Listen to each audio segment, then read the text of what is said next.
Here's a little video on the solo to Till There Was You. I'm going to play it, I think it's 80% tempo on MuseScore with the MuseScore only bass and drums at the solo section. I'll play it and we'll talk about the fingering and what's going on.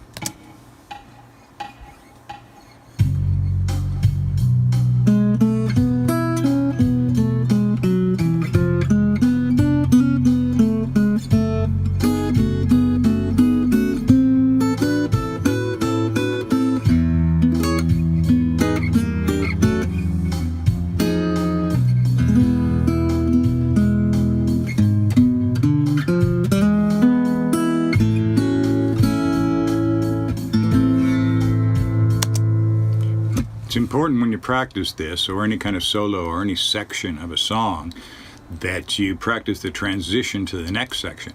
So in this case, the transition is to the bridge, right? Because the solo actually is over the second time through the verse, let's say. Go back to the beginning and you take the second ending. That's what the solo is. Okay, it's only 8 bars and it goes right to the bridge. So if you stop practicing the solo right at the solo, and you stop right there, you might stumble over the next instant, which is going to the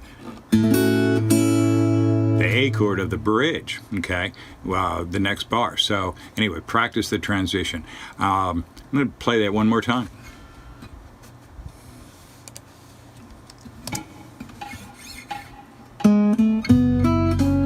Yeah.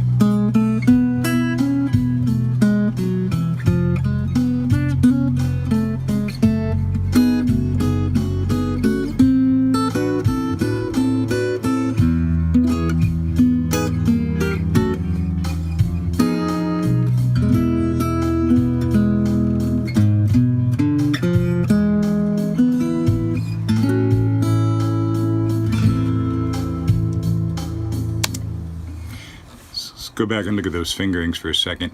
This is starting at bar 31 of the solo. You can look at bar 30. Fingerings lead you right into it. It's right there at that 4th position.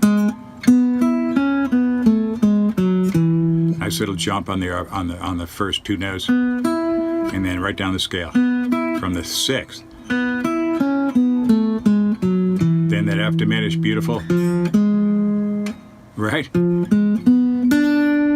That's the diminished 7th arpeggio, starting the F. Then that nice little hammer on. Now here's where we jump at bar 33 to the 2nd position is the way I have it written. Isolate that move between the 1st finger and the 2nd. It's really a little bar on the top 3 strings between the 1st finger and the 3rd finger. Exactly how you pick that and finger it is really up to you in terms of, if you look at the next bar, it jumps up to the 5th fret, but it's written like this. In other words, the first beat of bar 34 is, then it goes to that. But that's, again, like the nuance of what George played in the moment. Just play play it like bar 33 if you want. Just play a quarter note on that C. Go, just go. Now, I changed bar 35 a little bit from what I had sent before. This makes it nice. It's actually an E6. I'm going to add the 6 to that chord name there in bar 35 because it's just this. It's beautiful. You can play that low E, and it's basically what George plays there. And he kind of stops it quick on that top note. He might play another note below that. But the point is, you got to go like this. That's the last part of bar 35 into 36. The last one there, that's the F sharp minor 7, 36, but notice those are all the same. G sharp minor, G minor, F sharp minor, same shape. Moving down 1 fret, it's real nice. So you go, isolate those bars, 35 and 36. Then this chord.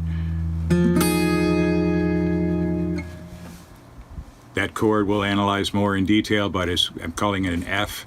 It's a substitute for a B7. It's a substitute for the 5 chord of the next chord, which is E. The 5 chord of the key we're in. So it's this sound. That's what's written there. It's beautiful. So it resolves to. And if you look at 37, I've got those little grace notes because because what he plays is he kind of,